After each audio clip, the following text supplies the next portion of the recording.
Een van de kritieken die we hadden, of die wij niet hadden, maar wat we hoorden, is dat het een georganiseerd goed congres was, een goede conferentie, maar het was gesloten.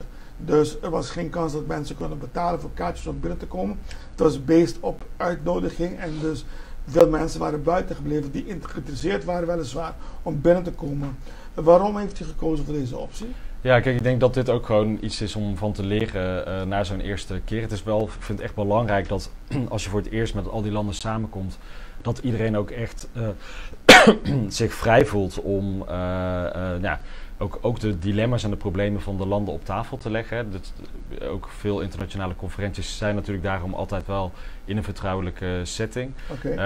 En dat is denk ik deze dagen ook wel belangrijk geweest. Maar we zijn ook wel onder de indruk van hoeveel mensen geïnteresseerd zijn in deze Caribbean Climate and Energy Conference. Dus de volgende keer kunnen we ook kijken, kunnen we nog meer mensen er ook bij betrekken. En vandaag gaan we ook eigenlijk een tour maken langs het eiland waar een aantal locaties gaan bezoeken. Dus er is ook wel echt de gelegenheid om met bedrijven, met NGO's, met geïnteresseerde mensen in gesprek te gaan. Okay.